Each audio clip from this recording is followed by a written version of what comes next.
श्याम जय जय श्याम जय जय श्री वृंदावन धाम जय जय श्याम जय जय श्याम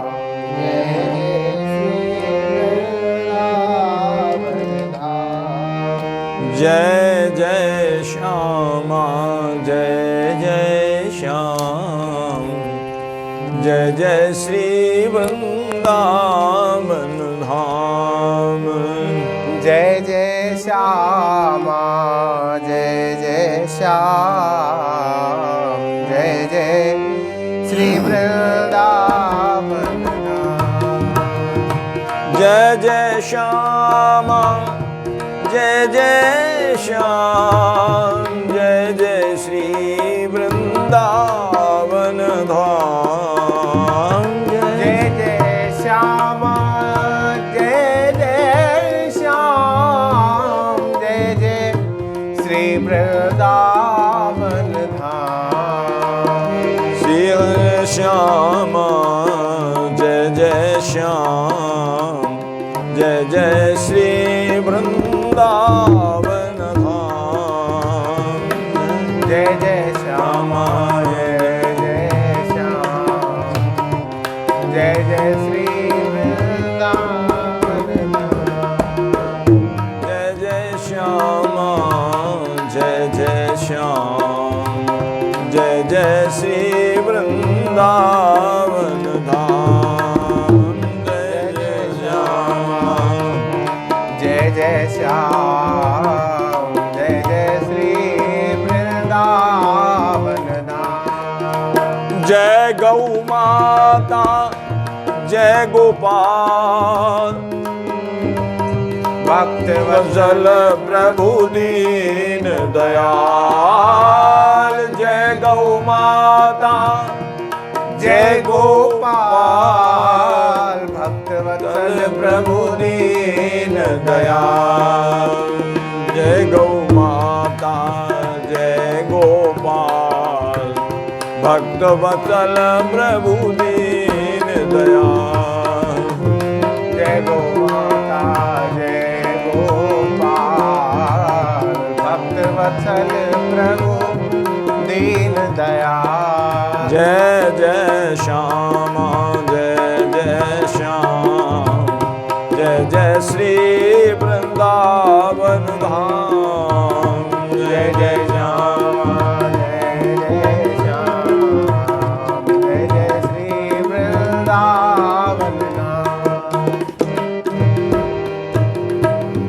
बोलिए श्री वृंदावन बिहारी लाल की जय। श्री वृंदावन धाम की जय।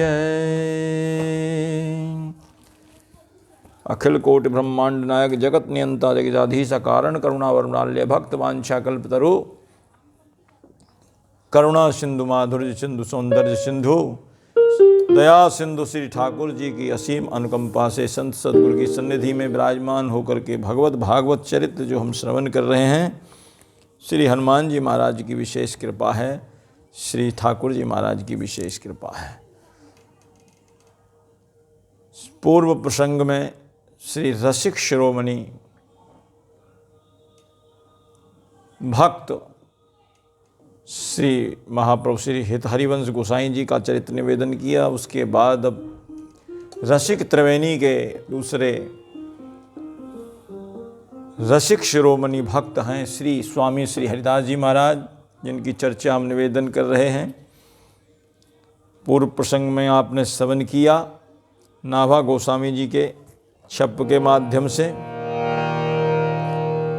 श्री स्वामी श्री हरिदास जी आसुधीर जी के शिष्य भी कहे जाते हैं और कहीं कहीं इनको इनका पिता भी मानते हैं, इनके पुत्र भी कहे जाते हैं। तो नाभा गोस्वामी जी ने उसी नाम से सिमरण किया है। श्री आसुधीर उद्योत कर रसिक छाप हरिदास की आसुधीर उद्योत कर रसिक छाप हरिदास की। जुगल नाम सोने जपत नित कुंज बिहारी, जुगल नाम सोने जपत नित कुंज बिहारी। अब लोकत रहे केली सखी सुख के अधिकारी। अब लोकत रहे केले सखी सुख के अधिकारी। गान कला गंधर्व श्याम श्यामा को तो से, गान कला गंधर्व श्याम श्यामा को तो से। उत्तम भोग लगाए मोर मरकट तिमि पोसे, उत्तम भोग लगाए मोर मरकट तिमि पोसे। नृपति द्वार ठाणे रहे दर्शन आशा जासु की। नृपति द्वार ठाणे रहे दर्शन आशा जास की। सुधीर उद्योत कर रसिक छाप हरिदास की। आसुधीर उद्योत कर रसिक छाप हरिदास की। रसिक छाप हरिदास की, रसिक छाप हरिदास की। जुगल नाम सो नेम जपत नित कुंज बिहारी। युगल नाम से इनका स्नेह था, इसलिए कहते जपत नित कुंज बिहारी। कुंज बिहारी युगल सरकार ही हैं। अब लोकत रहे केली सखी सुख के अधिकारी। इसकी भी चर्चा हम कर चुके थे। केली विलास लीलाओं का ये चिंतन स्मरण उसी के भाव में मग्न रहते थे। आगे प्रियादास जी वर्णन करते हैं। गान कला गंधर्व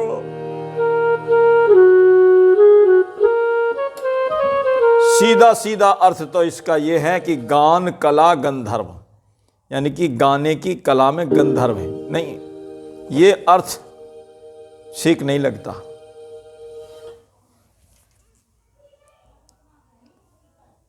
स्वामी जी का उत्कर्ष ऐसे अर्थ से सिद्ध नहीं होता। अरे कहां तो ललिता जी के अवतार स्वामी जी और कहां देवताओं के दरबार के गवैये गंधर्व, क्या बराबरी कर सकते हैं? इसका अर्थ है दोनों में बड़ा महान अंतर है।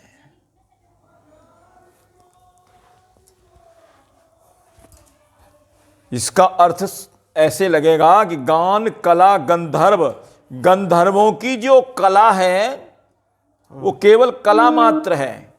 स्वामी जी की बराबरी में गंधर्वों की जो कला है वो मात्र कला ही है। कला का कोई ज्यादा जो है उसका महत्व नहीं है। क्यों? स्वामी श्री हरिदास जी तो पूर्ण संगीत कला सिंधु के सिंधु हैं और गंधर्व उस संगीत समुद्र की एक बिंदु हैं, एक तरंग मात्र हैं। इसलिए गान कला गंधर्व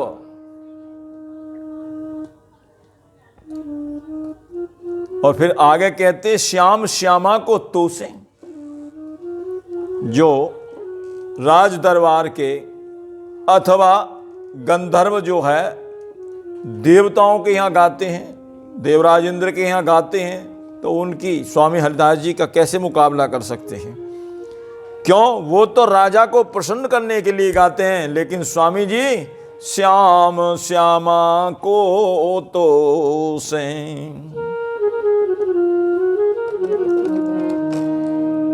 कला की विशेषता इसी में है कि युगल सरकार को प्रसन्नता के लिए हमारी कला काम आवे। हमारी कला युगल सरकार को प्रसन्न करने के लिए हो, लोक रंजन के लिए नहीं, बल्कि हमारे ठाकुर प्रसन्न हो, इसलिए कला का महत्व है। ऐसी भावना हृदय में आवे, दृढ़ भावना, तब उस कला का जो है बड़ा महत्व हो जाता है। और संगीत के सम्राट कौन? तानसेन जी स्वामी जी के शिष्य थे। अपने आप ही मालूम पड़ जाए, जो संगीत के सम्राट हैं वो स्वामी जी के शिष्य हैं। इसका मतलब कितने बड़े स्वामी जी संगीत विशारद हैं, संगीत के।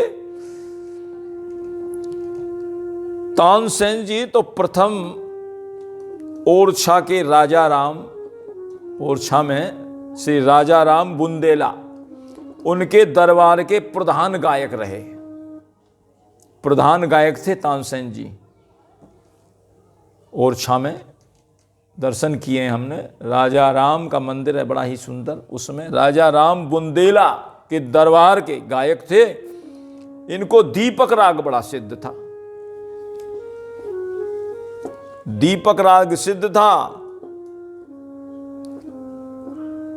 ये इसलिए बताया जा रहा है कि जो संगीत सम्राट तानसेन है वो शिष्य कैसे बने स्वामी जी के, ऐसे बने कि वो दरबार राजा राम बुंदेला जी के दरबार के प्रधान गायक थे, जो ओरछा के राजा थे। इनको दीपक राग बड़ा सिद्ध था, दरबार में बड़ा सम्मान करते थे। सभी कवि जो है सभी लोग सम्मान करते थे, लेकिन और जो दूसरे कवि थे इनकी बड़ाई सुनकर के जलने लगे। उन्होंने सोचा कि इनका फजीती करनी चाहिए, इनसे दीपक राग गवाया जाए। ये दीपक राग गाना जानते तो थे, लेकिन उसकी शांति के लिए मेघ मल्हार राग गाना परमावश्यक है। मेघ मल्हार राग को गाना ये नहीं जानते थे। इस बात को वो गवैये जानते थे जो दूसरे थे। उन्होंने कहा कि इस दीपक राग गवाया जाएगा और फिर देखो इनकी क्या फजीती होती है। ऐसा ही हुआ। फिर तो महाराज उस राजा को कह दिया, राजा को दरबार में कह दिया कि महाराज, राजा ने भी खूब बड़ाई की इनकी, आप तो बहुत अच्छा गाते हैं तानसेन को। औरों ने भी बड़ाई कर दी। तो बोले महाराज इनसे तो दीपक राग सुनो। सबने मिलकर के जब एक साथ कहा तो राजा ने कहा मैं दीपक राग सुनाइए। बोले महाराज नहीं, मेरा जीवन संकट में पड़ जाएगा यदि मैं दीपक राग सुनाऊंगा तो। बोले नहीं, हमको तो दीपक राग। राजा की जिद, राजहट के आगे उनकी हट नहीं चले। उनका ठीक है वो महाराज मेरे प्राण संकट में नहीं, आप गाइए। तो तानसेन जी ने जो है सही बड़ा, राजा ने बहुत बड़ा जो है संगीत सम्मेलन रखा और संगीत सम्मेलन में तानसेन जी से दीपक राग का गाने का अनुरोध किया। तानसेन ने अनुनय विनय करके कुछ भी कहा, लेकिन नहीं माना राजा ने। तब इन्होंने दीपक राग का जैसे ही आलाप भरा, शरीर में जलन पैदा हो गई। और जलन भी कितनी, थोड़ी नहीं। दीपक राग को जैसे ही आलाप भरा, इतनी गर्मी हो गई, पंडाल को छोड़ करके सारे लोग सुनने वाले भाग गए। इतनी गर्मी के मारे पसीने से तरबतर हो गए। और थोड़ी देर में ही क्या देखते हैं कि पूरा पद होते होते तो जितने भी दीपक थे, दीपक राग ऐसा होता, असंख्य दीपक बत्ती लगा करके सजाए गए थे। घृत की बत्ती लगाई थी, घी की बत्ती लगा करके सजाए थे। जैसे ही दीपक राग पूरा हुआ, सारे दीपक एकदम जल गए। क्यों इतनी गर्म वातावरण हो गया, गर्मी इतनी हो गई। अब दीपक राग गब तो गया, बड़ाई भी हो गई, वाह वाह हो गई, लेकिन अब क्या करें। अब तो उनके हृदय में इतनी भयंकर पीड़ा और जलन होने लगी। अब तो तानसेन जी पागलों की तरह इधर उधर घूमते रहे। क्या किया जाए, कोई मेघ मल्हार गाने वाला कोई ऐसा गायक मिले जिससे हमारे शरीर की जलन शांत हो। तो ओरछा के जंगल में घूम रहे थे, वहां दो बाइयां कंडे बीन रही थी। कंडे बीनते बीनते जब उनकी निगाह इन तानसेन के ऊपर पड़ी, अरे सखी बोली, अरे ये तो ऐसे लग रहा है कि दीपक राग का जला हुआ है। तानसेन जी उनके पास गए, अरे ऐसे मालूम पड़ता है ये तो राग विशेषज्ञ हैं, जरूर इनसे मेरा कोई समाधान मुझको मिलेगा, शांति मिलेगी। अपार जलन थी उनके शरीर में। प्रार्थना की उनसे, आप मेघराग गाना जानती हैं? मेघराग जानती हैं? और वो वाकई में जानती थी।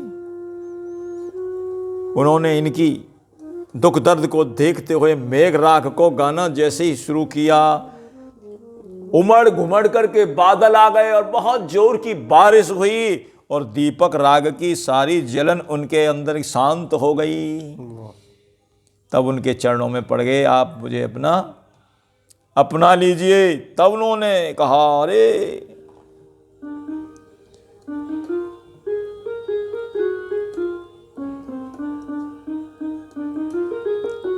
बोले इसके लिए आपको हमारे गुरुदेव जो वृंदावन में विराजमान हैं, स्वामी श्री हरिदास जी के पास ये संगीत की शिक्षा सीखने के लिए जाना पड़ेगा। ये राग सीखने हैं तो वहां जाना पड़ेगा, तभी आपको पारंगत हो गए इस विद्या में, शरण ग्रहण करनी पड़ेगी। विश्वास करो, उनकी कृपा कटाक्ष मात्र से ही समस्त राग रागनियां आपको सिद्ध हो जाएंगी, केवल कृपा से, स्वामी जी की ऐसी कृपा। तानसेन जी वृंदावन आकर के स्वामी जी के शरणागत हुए और उनकी कृपा से तानसेन जी आगे चलकर के संगीत सम्राट के पद पर प्रतिष्ठित हुए और प्रसिद्ध गायक जो बैजू बावरा जी हैं, जिनके बहुत सुंदर सुंदर भजन आपने सुने होंगे, वो तानसेन से भी बढ़कर के और ज्यादा प्रसिद्धि प्राप्त कर गए। कृष्ण प्रेम में सदा मतवाले रहा करते थे। वो इन्हीं के शिष्य थे, तानसेन जी के, बैजू बावरा जी इन्हीं के शिष्य। लेकिन अपनी कला का प्रयोग जो है स्वामी जी कभी भी इस राज दरबार में कवियों के लिए नहीं करते थे, संसार के लोगों के लिए नहीं करते थे। किस लिए करते थे? गान कला गंधर्व श्याम श्यामा को तो से उत्तम भोग लगाए, मोर मरकट तिमि पोसे।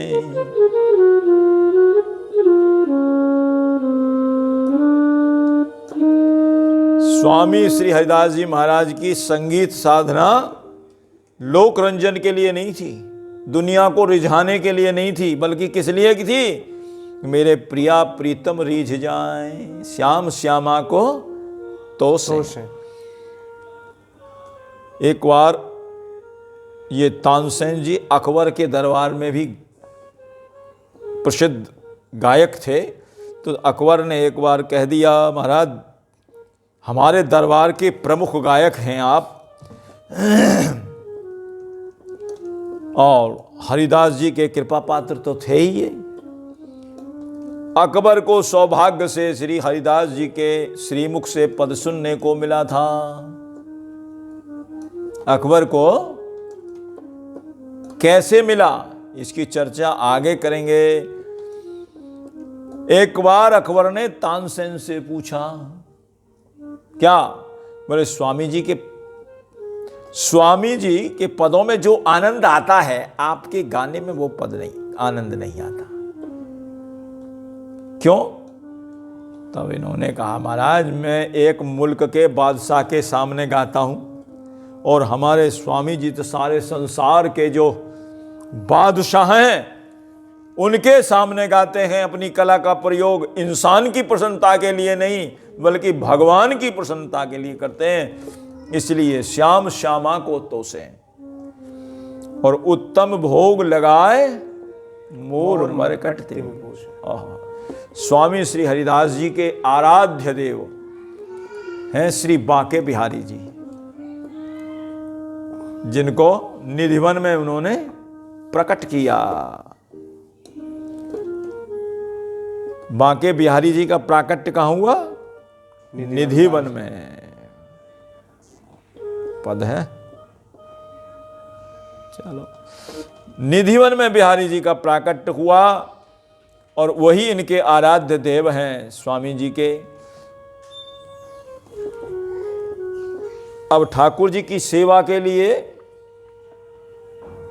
देखिए, जहां ठाकुर जी की प्रसन्नता के लिए हृदय से सच्चे भाव से सेवा पूजा होती है, वहां ठाकुर जी व्यवस्था उसकी अपने आप कर देते हैं।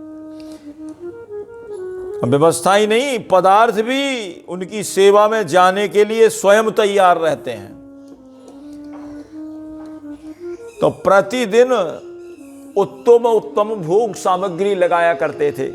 अब पैसे कहां से आवे, कहां से खर्चा चले? विविध प्रकार के व्यंजनों का बिहारी जी को भोग लगाया जाता। कैसे? नित्य प्रति बिहारी जी के चरणों में से 12 मोहर स्वामी जी को प्राप्त होती थी। सोने की 12 मोहर, 12 मोहरें, और उसी से बड़ा सुंदर बिहारी जी का राग भोग तैयार किया जाता। और फिर जब भोग तैयार हो जाता तो सबसे पहले संतों को संतुष्ट किया जाता। उसके बाद में जो भाग बचता उसके 3 भाग किए जाते हैं। कौन कौन से? एक मोरों के लिए, एक बंदरों के लिए, एक मछलियों के लिए। उस भोग के 3 भाग किए जाते थे और स्वयं थोड़ा सा चना पाकर के रह जाते थे। ऐसे स्वामी जी व्यंजन बनत विशाल सुसारा, ताको या विधि करत विचारा, ताके 3 विभाग बनावे, एक ढेर मरकट सब खावे, एक ढेर पक्षी चुग जावे, और एक मीन कच्छप डरवावे। एक भाग मरकटों के लिए, एक मोर बंदरों के, दूसरा भाग बंदरों के लिए, और तीसरा भाग मीन और कच्छपों के लिए डरवा लेते थे। और स्वयं स्वामी जी श्री स्वामी नित चना मंगावे, टका 3 दिन भर उठ पावे।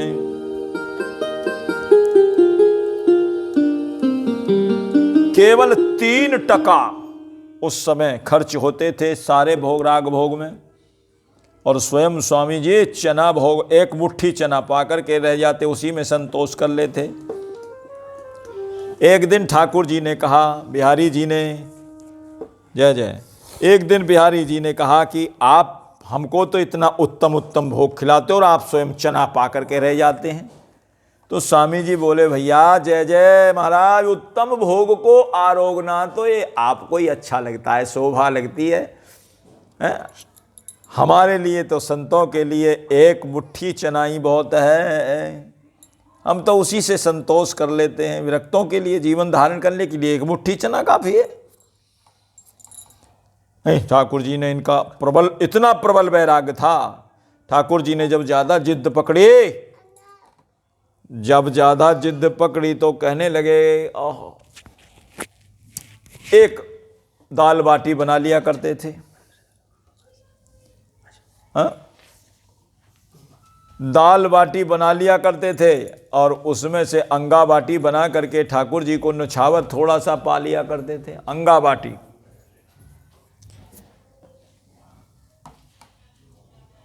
उत्तम भोग लगाय मोर मरकट तिमि पोसे, नृपति द्वार ठाड़े रहे दर्शन आशा जासुकी, श्री आसुधीर उद्योत कर रसिक छाप हरिदास की। आहा, नृपति द्वार ठाड़े रहे दर्शन आशा जास की। सामान्य राजाओं की बात नहीं है, साधारण राजाओं की बात नहीं है। नृपति महान सम्राट अकबर स्वामी जी के दर्शन की प्रतीक्षा में घंटों खड़े रहते थे, घंटों खड़ा रहा। प्रसंग इस प्रकार से, एक बार जो है तानसेन के गान पर मुग्ध होकर के बड़ी प्रशंसा करी अकबर ने। तानसेन, आप हमारे दरबार के सर्वश्रेष्ठ गायक हैं, बहुत सुंदर गाते हैं। अभी बात पूरी भी नहीं हुई तो तानसेन जी बीच में बोल पड़े, महाराज मेरी तो कुछ भी नहीं है गायकी, मैं क्या गाता हूं, मेरी तो कुछ कला नहीं है। मेरे गुरुदेव जी का सुनिए आप, उनकी कला के आगे तो मैं एक उनकी तुच्छ, बिल्कुल तुच्छ हूं। मुझ तुच्छ की भला गिनती ही क्या है जिसको आप सर्वश्रेष्ठ गायक बता रहे हैं, मेरी तो। अब अकबर के मन में हुई कि हाँ मैं भी देखूं उनकी कला जाकर के, मैं भी उनकी सुनूं। बोले गुरुदेव तो हमारे संगीत सिंधु हैं, उसी संगीत सिंधु का एक मैं तो बिंदु मात्र भी नहीं हूं।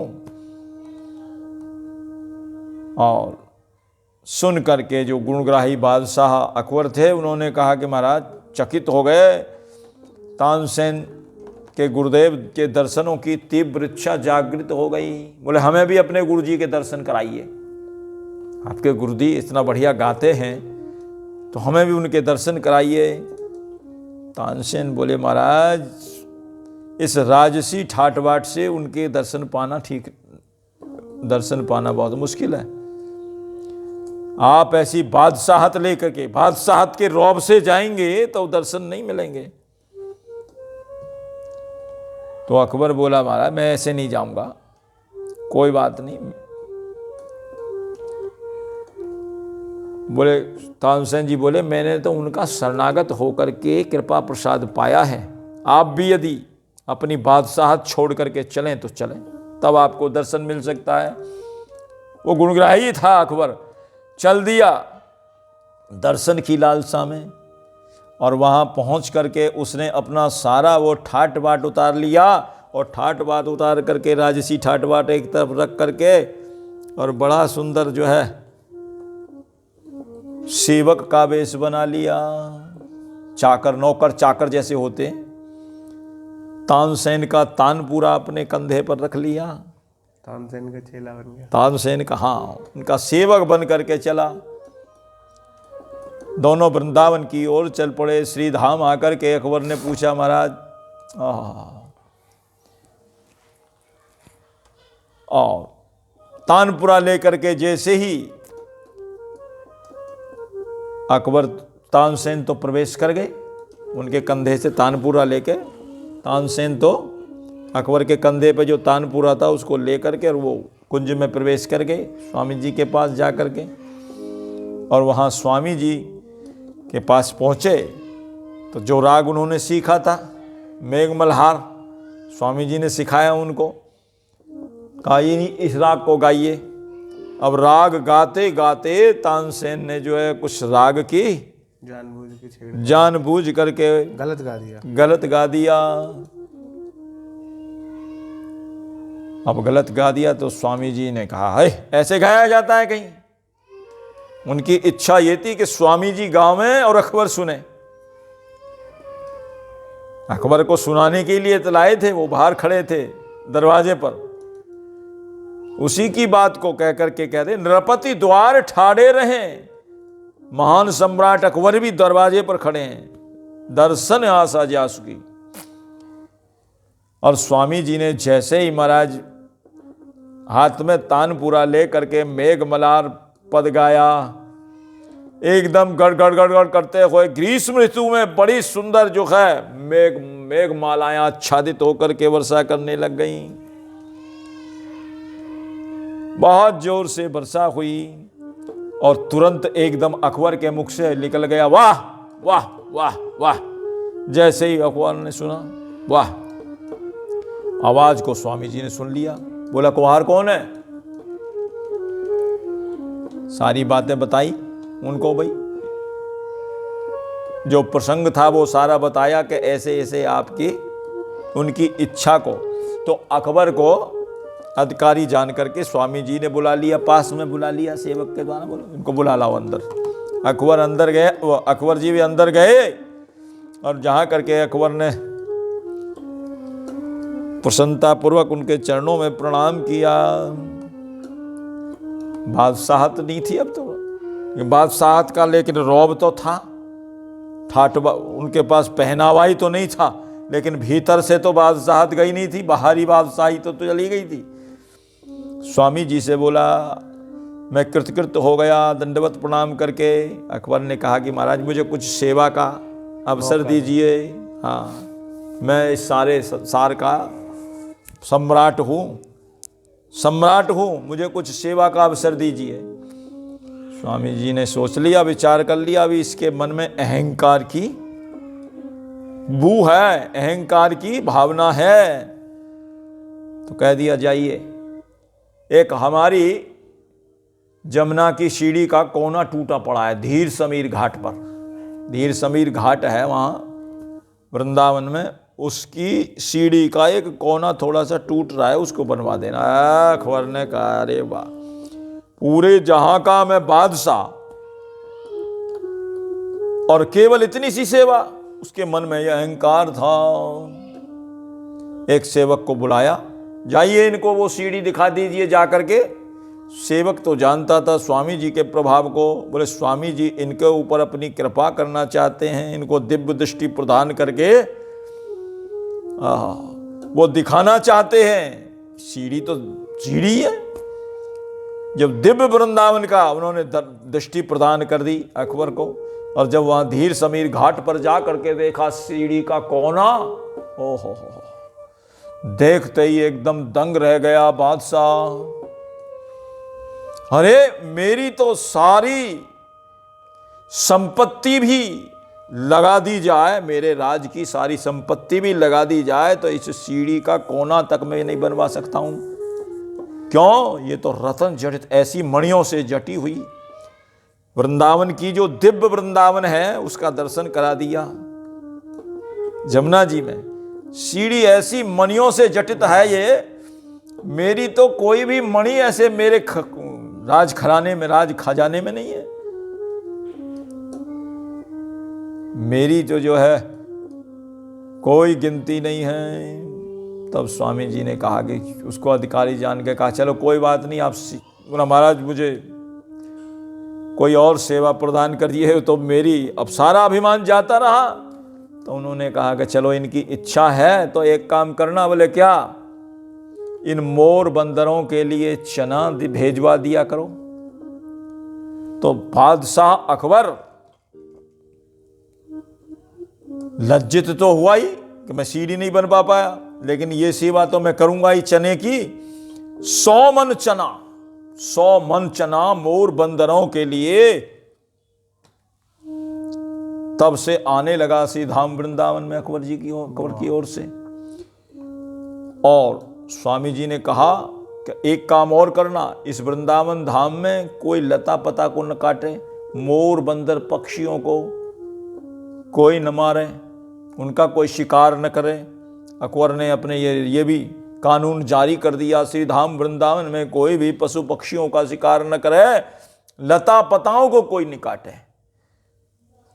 बादशाह स्वामी जी की आज्ञा शिरोधार्य करके और चरण रज मस्तिष्क पर लगा करके दिल्ली लौट आया। प्रति वर्ष 100 मन चना आता था अकबर के यहां से। उसी बात को विचार करके, इसी बात को विचार करके इसी बात को संकेत करते हुए नाभा गोस्वामी जी लिख रहे हैं, नृपति द्वार ठाड़े रहे,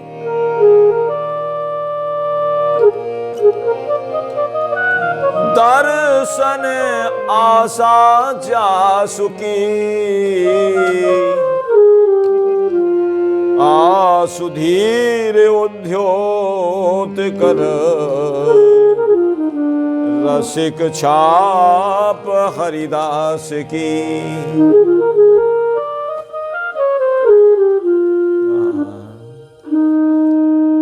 एक स्वामी जी के और सुंदर जो है प्रसंग सुनाते हैं। ओरछा नरेश जो राजा राम बुंदेला जी महाराज, मधुकर शाह जी सदा ही इनके दर्शन के लिए आया करते थे। राजा राम बुंदेला जो वहाँ के सम्राट थे वो, और मधुकर साई जी, वो इनके दर्शनों के लिए आया करते थे। एक बार राजा राम जी स्वामी जी का दर्शन करने गए। उस दिन अन्नकूट का उत्सव था, अन्नकूट का। स्वामी जी बिहारी जी को अनेक प्रकार के व्यंजन पवा रहे थे, परोस करके भोग लगाया और सुंदर व्यंजन पवा रहे थे। राजा राम जी भोग का दर्शन करके बड़े प्रसन्न हुए। सभी भोगों को जब उन्होंने मृतिका के पात्र में देखा, मिट्टी के पात्र में, तो उनको ये बहुत बात खटकी। क्यों? बोले हम राजा हैं, बताओ ये मृतिका के पात्र में ये भोग लगा रहे हैं ठाकुर जी का, कम से कम सोने चांदी के किसी और पात्र में लगाते तो अच्छा रहता, हम दे देते। उनको अभिमान था। स्वामी जी ने मुस्कुरा कर, भैया ये ब्रजरज से बने पात्र स्वर्ण पात्रों की क्या बराबरी करेंगे, ये ब्रजरज से बने हैं। स्वामी जी ने फिर कहा कि अरे तुमने अभी ठीक से नहीं देखा, जा करके देखो, एक बार फिर दर्शन करो। अब के स्वामी जी ने उन्हें दिव्य दृष्टि प्रदान करी। जैसे ही पात्रों को देखा, ओ हो, ये तो दिव्य स्वर्णमय पात्र हैं जो मिट्टी के पात्र दिखाई दे रहे थे। ब्रजरज की महिमा। और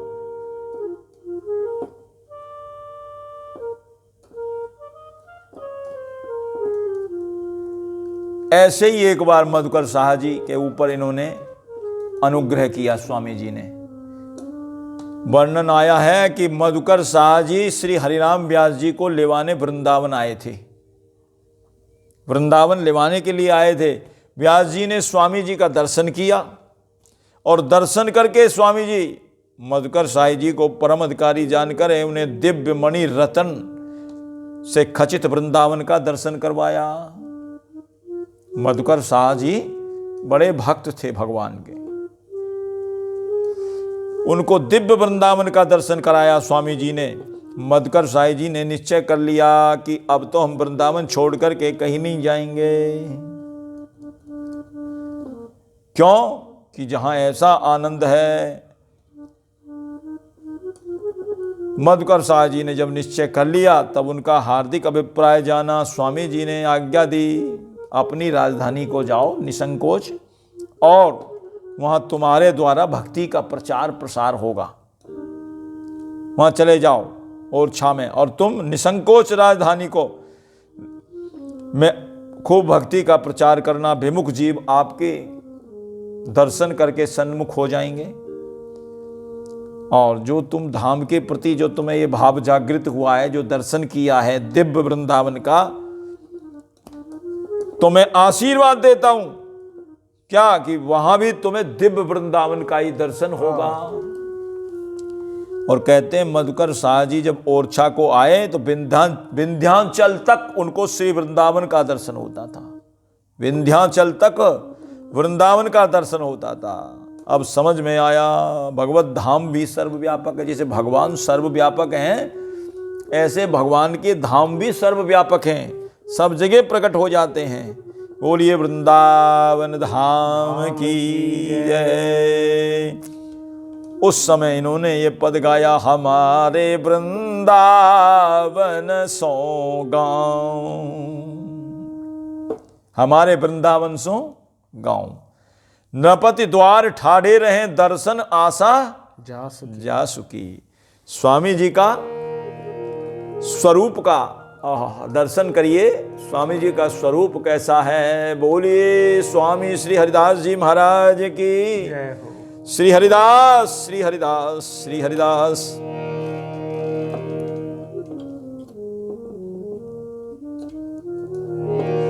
कंबु कंठ मंजुदाम गौर अंग छवि सुधाम। कंबुकंठ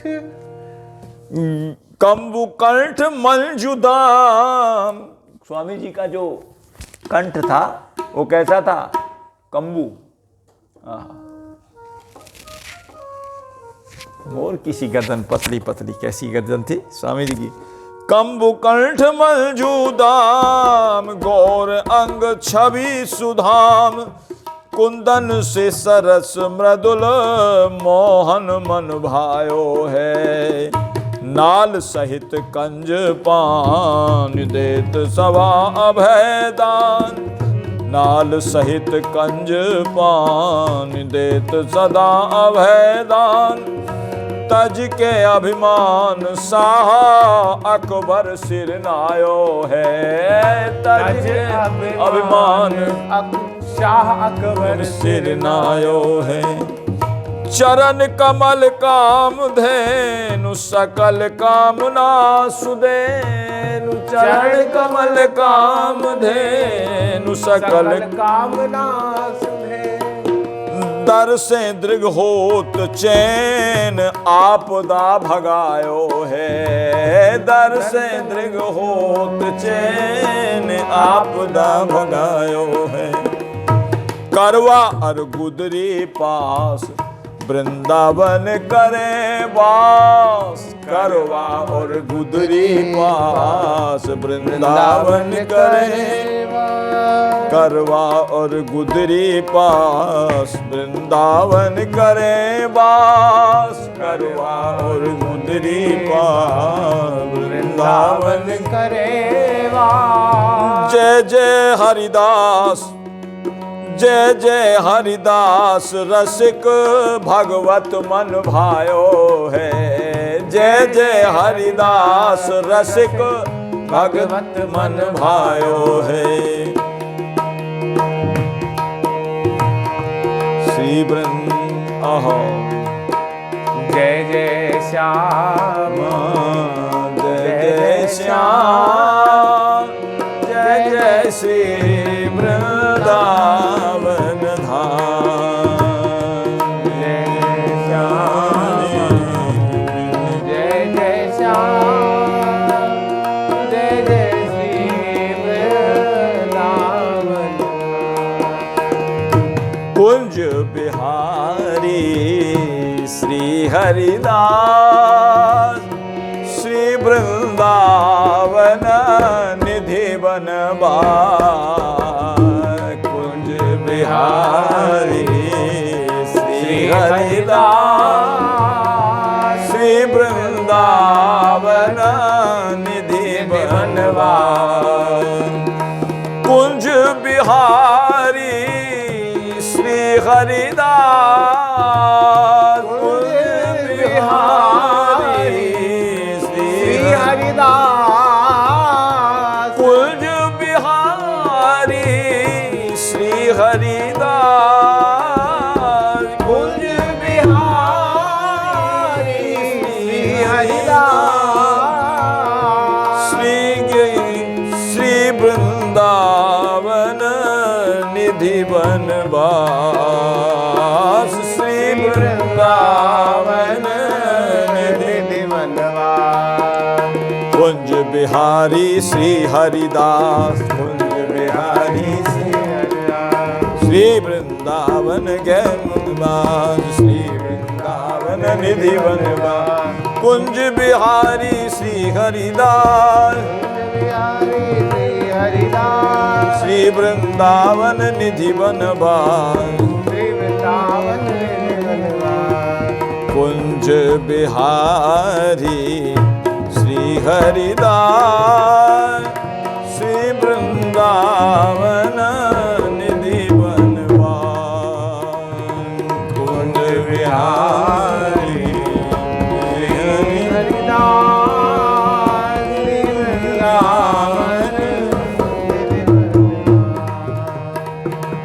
कुंज बिहारी श्री हरिदास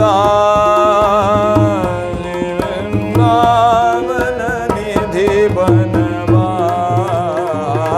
कुंज बिहारी श्री हरिदास श्री वृंदावन निधि बनवाए। कुंज बिहारी श्री हरिदास श्री वृंदावन निधि बनवाए। कुंज बिहारी श्री हरिदास श्री वृंदावन निधि बनवाए। कुंज बिहारी श्री हरिदास वृंदावन निधि बनवाए। बोलिए वृंदावन बिहारी लाल की जय। श्री स्वामी श्री हरिदास जी महाराज की जय।